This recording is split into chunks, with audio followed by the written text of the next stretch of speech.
Hi everyone, this is Oldie Dave, and I'm here with Luci Pher. We're watching some Pioneer gameplay, and we have, in Game 1, we have Azorius Colossus Surprise against Azorius Control.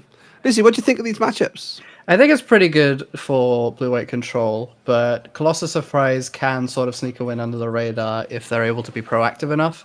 They don't really look to be doing anything on turn 1 apart from Portable Hole, which is obviously not going to do anything against control.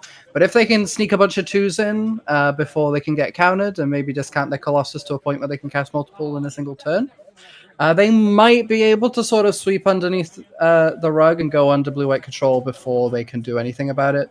That said, there are cards like Supreme Verdict that can very cleanly deal with Colossus, and they do have removal. But if you can if you can maybe sneak one in and give it haste, that can sometimes just be too much for the control deck to deal with. Well, they won the play here, so which is probably quite important, like to get going. Oh, definitely. There's a lot of cards like Censor and Make Disappear that control likes to play that will stifle any 2-cost spell that your opponent wants to cast onto. So play draw on the control side is very important. Being able to resolve. Being able to resolve this card, very relevant. In opening hands, we saw Dovin's Veto, we saw Teferi. I think mainly the control player is set up to deal with these early pieces of the puzzle, so to speak. And Piece of the puzzle is a different deck, Dave. yeah, true. But the pieces of the combo, and we see when there we go. Dovin's Veto is immediate removing. veto. Cloak is a particularly dangerous spell on the Colossus Surprise side because it's able to give Metalwick Colossus haste. Yes. So and also trample, which makes you're not as able to use like Shark Typhoon or Castle Ardenvale to block a Colossus in that state. It's not really going to soak up a lot of damage. Sure. Well, we won't spoil the full combo for people who don't know it yet, but there is cards which you get artifact cards, you pop them down, you reduce your Colossus down to a playable state, and you bang your opponent for one turn. Essentially, they're 11-11s. They're pretty big. They're pretty beefy boys. Sure, especially when you give it double strike and haste, that is literally game winning. Yeah, if you can give a double strike and haste, that's just the game there. It's a fun combo, definitely a fun combo, definitely a fun color set. How are we doing? We are slow on the side of the beatdown, who are not feeling great about what they've resolved at this point. Yeah, no, the problem is you've only got 2 artifacts, so you can't even pop the Adventurer's Fair to maybe find something useful. No, but it looks like he's getting ready to cast something. He's tapping 4. Interesting what he's tapping. I think he was trying to activate the Inventor's Fair, but he doesn't quite have enough artifacts to do that. Okay. Inventor's Fair gains, for those who aren't familiar with Inventor's Fair, it's a legendary land. It gains you a life on your upkeep if you have 3 or more artifacts. And if you have 3 or more artifacts, there's a Teferi. But if you have 3 or more artifacts, you can pay for and sacrifice it to search your library for an artifact card and put it into your hand. Very useful card to have on the surprise side. It's able to find your brass knuckles or something to sort of put something on the battlefield if you're running a little bit low on something like that. But you usually use it to get Colossus and cast it for an absurdly low amount of mana. But there's Teferi on the control side, and that's going to make things very, very difficult. Sure. For the Colossus player. Just going to continue to draw cards, going to untap lands. There's a Field of Ruin. And this is where the control player's got to think, how scared am I of this Inventor's Fair? At some point, I should probably deal with this because it's the way back in. And yeah, here we go. Field it's also just mana efficient, right? Like you're going to untap your 2. You're going to get an untap basic. You're going to untap the 2 lands off of Teferi anyway. It's better to be mana efficient. Get rid of an Inventor's Fair before it can maybe find something. Even if you may have the counter magic to deal with something, to deal with that 3rd artifact on the battlefield, it's usually just good practice. Get rid of the land that you're most worried about. Untap those 2 lands. You've essentially used, because otherwise it's just 2 mana you're not going to get to use, right? Yeah, right. And we're also seeing many things. We just saw a shuffle through the library of the Colossus player. I didn't see much to deal with this Teferi, so hopefully they can get going soon because we may be losing permanence very, very quickly. Yeah, no, definitely. There's a Glint Nest, Crane. That's going to be able to find hopefully a decently sized artifact to sort of get this engine going. It's also able to pressure the Teferi, so it's Oh, not a terrible card. there's a good hit. So we got Brass Knuckles. Oh, there you go. That Brass Knuckles costing 4, but also getting a copy of it that also costs 4. So that card single-handedly discounts all of your Metalwork Colossi by 8. We'll see if we can get a copy onto the battlefield here. I don't think we're going to. There's a I'm lot not of mana in entirely play. sure. Well, there's an absorb for one of them. Do they have a counterspell for the second copy? Yeah, no, Oh, there's a disappear. That's exactly what you want. That's exactly the position you want to be on the control side. Just let nothing resolve. That was the window, and I think it was just firmly just slammed shut. Farewell off the top as well. Gonna make sure if anything bad comes down. Oh, and there's a temporary lockdown. That's gonna get rid of everything, I think. I think just for flavor reasons as well, we have to give a big shout out to the Azorius Control player for having the oil stick lands. They are beautiful. They are gorgeous lands. I'm a big fan of them. So we're looking here at least 2 Colossus surprises in hand for the Colossus player. I think I saw at least 3 or maybe even 4, but I no think way. the control player just drew another absorb. Really unfortunate draws for the Colossus surprise player. You really want to sort of hit the ground running, get a bunch of cheap stuff on the battlefield. Still Another haunted cloak, but it's just gonna get counted. It's like that felt like deja vu 5 turns ago. That is not gonna be long. We're gonna be seeing an ult on the Teferi here. that'll do it. That'll end the game pretty much immediately. That emblem is very, very disgusting. And a second Teferi is just that seals the deal. You're drawing, at least 2 cards a turn. Gonna get rid of the Field of Ruin. And this is a very heads up play here for the control player. Even though it does seem like you're pretty much a lock to win the game at this point with the Teferi emblem. In a competitive environment, you want to make sure that you still have a way to end the game because, ideally for the Colossus player, they're not going to concede until you can kill them. So, something like Field of Ruin can destroy Hall of Storm Giants, which is one of your main ways to sort of apply pressure after you've stabilized the game.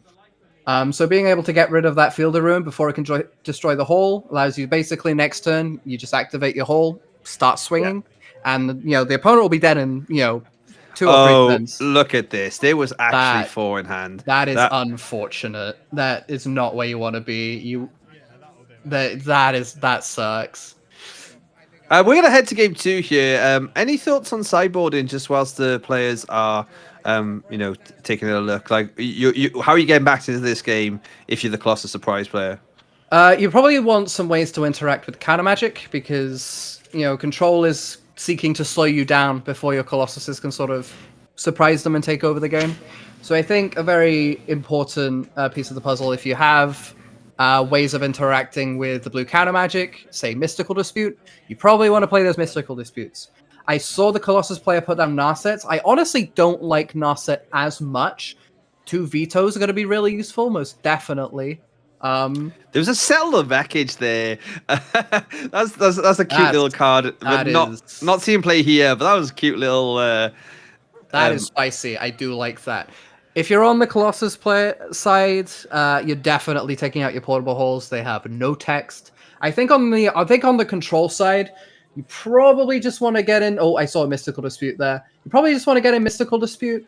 It's a reasonable threat against the counter magic. Enables you to interact. Other than that, I don't really see anything else. I think they're siding up in a Hullbreaker Horror. It's an interesting little spicy inclusion. Yeah. But it looks like they're siding out Supreme Verdicts, which is very interesting little strategy. I think I like it, honestly. I think it's a little bit clunky. If you're able to sort of slow them down enough that they can't even resolve a Metalwork Colossus, I feel like it's definitely a card that you can afford to shave on. They have a lot of early game threats, though. You also have Temporary Lockdown, which I think is probably just better in that matchup. It's able to really set them back quite a lot. Removing 2 Brass Knuckles. We happy with taking away the 1-hit combo here? That's really interesting. I think Brass Knuckles is probably one of the better cards in the deck, simply because you get a copy of it. If you can get that down on turn 4, especially on the play, I feel like it's very difficult for control to sort of do anything about that.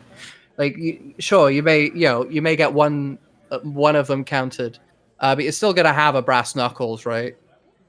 Yeah. And I, that I that will suppose the give you theory a discount. is the theory is just that may, maybe it resolves and maybe I don't get target. I don't know. We'll see as the game pans out. Maybe we'll get some interesting feedback from these players. Just a quick wrap up for anyone who's watching. This is our local scene, and we've got some links down in the comments for how you can join us. And also, if you drop us a comment, there is a code card giveaway. So do that if you play Arena. And hope you like the video. And we're gonna play all 4 games on our top table every single week. So don't forget to like and subscribe and join us here on the channel. So yeah, we're going to go to game 2, and again, obviously now Azorius Colossus surprise is going to take the play. See what happens here with mulligans, how aggressive Colossus gets, whether they go down to even maybe 5, just try and get that specific good start. Igneous Smith, obviously they're looking to hopefully have they have one in the opening hand there we can see, and Brass Knuckles. Ingenious Smith is definitely where you want to be on turn 1. It enables, it can kind of act as a mini little glintless crane, but it also scales. It can apply a lot of pressure onto the control player if they don't have an easy way of dealing with it. Yeah, And typically control isn't really able to deal with it until about turn 2. With something like Fateful Absence, you can maybe deal with it on turn 3 with like a March on 2. That's typically not usually where you want to be. On the control side, that looks like an Aether Hub, going to get them an energy, allow them to fix a little bit more. we're actually seeing energy come and have a little bit of play, which is interesting and fun. Not necessarily top tier competitive meta, but just a throwback to days past. Oh, I remember when energy was legal in standard. It was a very, very busted format. Uh, We I, I got I preferred to go low to the ground with Hazaret, though. That was more my vibe. That was the talk of the town. well, we completely whiffed there, and I don't think Unfortunate. I That don't sucks. I don't think it just. You know when it's it's game 1 and you just keep missing your jobs like that. You almost want to pack up and get a different deck, but we plod on. We have a Moon Snare prototype. Is that the right card? Yeah, And that the looks like a prototype. Can be very useful. It can pay for itself essentially. essentially you'll get through make disappear here. You're not getting through Dovin's veto, or so you can maybe try and resolve this, get yourself going. Not Yep. going to use that Aether Hub just yet. Makes sense because it doesn't look like you have many more colorless sources after that Aether Hub runs out. And also, your life total doesn't particularly matter against control. They're gonna either kill you when you have nothing over the course of like 5 turns. Like once they start pressuring your life total, it's usually because they've kind of taken over the game. Are we seeing any lockdowns yet in the control player's hand? This is good tempo I for. think there might be one. I'm not entirely sure. They're flicking their cards very quickly. This is one of those timing situations, right? That you just know threats are coming. But how big do you let this Smith get before you say you got to go? Oh, there's a brass knuckles. Gonna get a copy of it. They're gonna censor one of them. Oh no! They're Ow! gonna Oh, absorb it instead. okay. Okay, interesting. They're gonna absorb instead to gain the life Okay. rather than using the sensor. Probably looking to cycle that sensor later would be my guess. Maybe. Well, look. Actually, potentially they've kept a hand that's pretty light on land.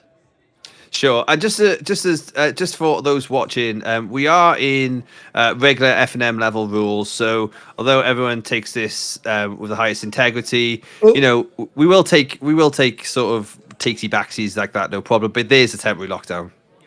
Yeah, there's a lockdown. Gonna get rid of the prototype and oh, where did that copy of Brass Knuckles go? That should still be there. It may be a copy, but it still has mana value 4. That Yes. is Hope gonna be quite relevant because that should still be on the battlefield.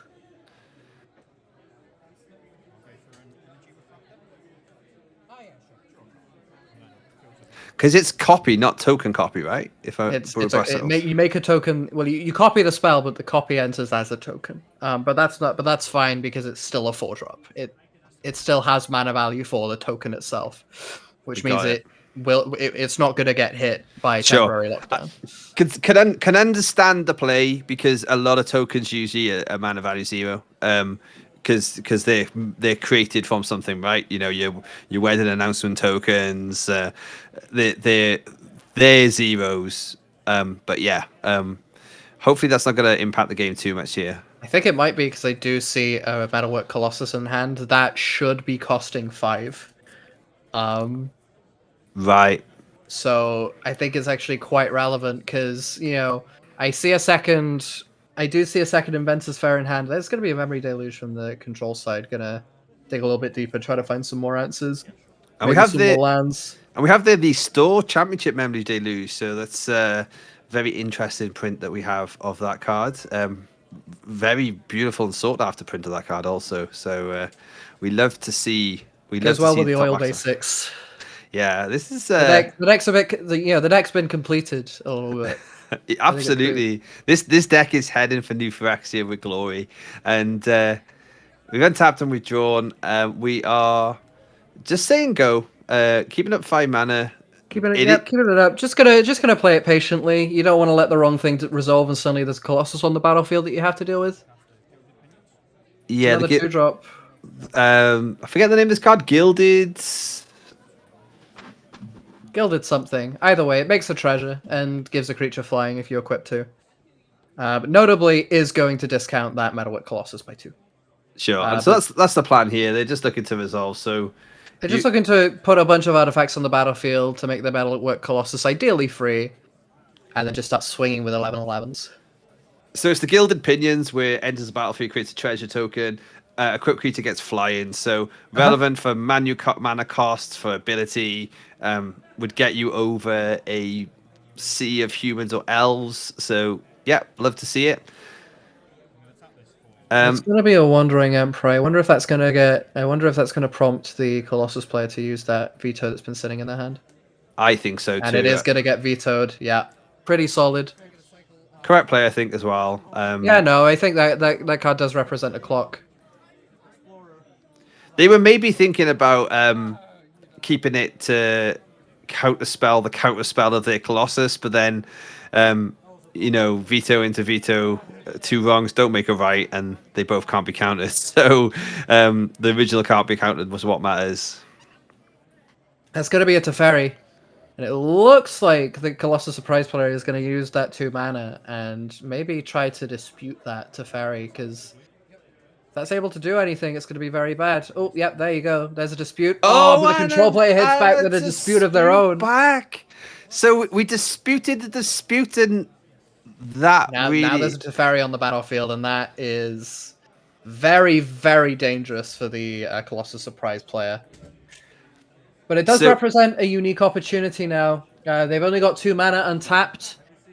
So, assuming they don't have like a veto or a make disappear, they can maybe resolve something hefty here. If they got like a 2-drop or something. Oh, there's a Prophetic Prism. Yeah, no, that's going to stick around. Maybe draw them in, maybe hopefully draw them into something. They're able to sort of be a bit more proactive. You've got 6 mana worth of discounts now, but that Colossus should still be costing 10. If that Brass Knuckles on the battlefield, I feel like this game would be very different. Yeah, absolutely. We would have had an opportunity to get the Colossus on board. Ooh. Looks like that's a reverse engineer. Oh, interesting one. 3 and 2 blue with Improvise to draw 3 cards. Certainly a very interesting card. Allows you to maybe draw into something. The control player is just going to counter it. Probably seeking to starve the Colossus player of cards. And kind of just take it from there. Try to leverage the fact that they have a Teferi, and the opponent's going to have very few ways to deal with it. I think the control player has the read here. That card is Colossus. I think there's the read that's Colossus. I need more. I need a bigger engine. Let's go. That looks like a Beholder Multiverse that just got foretold. Just going to make use of Teferi's untap ability, be mana efficient. Allows you to cast a Behold for 2 later, which isn't completely irrelevant. Allows you to hold up, multiple counter spells and then draw cards later after the fact. Interesting that Field of Ruin remains up on the Colossus player side. I would have dealt with it. If I was in their shoes, I see a Hall of Storm Giants on the side of the battlefield, and I want that card gone. I want to thin my deck out and maybe find more stuff. Tapping for 5 mana here, going to try a Colossus. Let's see if that resolves. I don't think it will. Yeah, no. No. I feel like at that point, like, there's an unresolved Teferi. There's a resolved Teferi on the battlefield. You have to do something. Otherwise, like, the game is just going to end. There's a second Deluge. You have to try and get it through. You have 1 card in hand. Your draw hand has literally been made to disappear, and here comes below. We saw the shrug there from the Colossus player. So it's gonna resolve. Nothing I'm gonna do about that. And that little window of hope that there wasn't many cards in hand for the for the control player. Immediately, that's just out of the window now. And the It's a Teferi's going to solve that problem anyways. You really wanted that Colossus to resolve and just hope they don't have an answer for it. And we see a veto, we see a censor. That censor's probably going to end up getting cycled. Ideally in the main phase, you play something like a tap land, which they're going to do. They're going to play a tap Hallowed Fountain. Maybe just looking to cycle that censor, make use of the fact that you're untapping 2 lands. I'm going to Field of Ruin the Inventor's Fair. Stop them from looking for anything, because they can activate that. Those players get a basic, and obviously that 2 mana is going to get untapped at the end of the turn. Here's what I think. I think when the end step comes around, you leave that Hall of Storm Giants untapped. It's a very, very... you leave the Hall of Storm Giants tapped, sorry.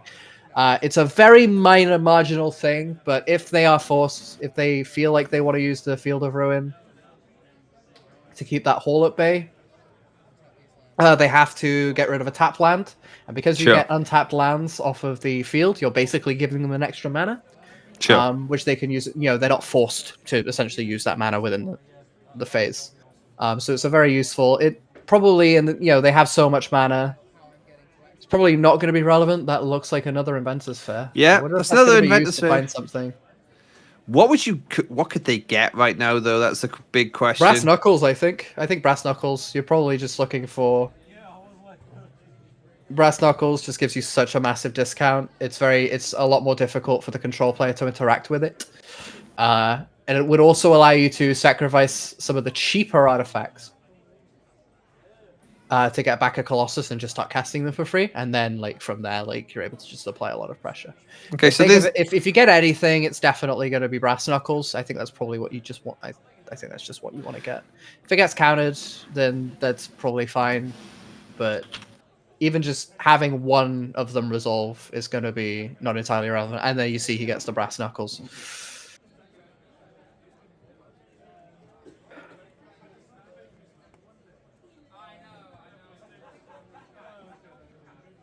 So that's going to go into the hand.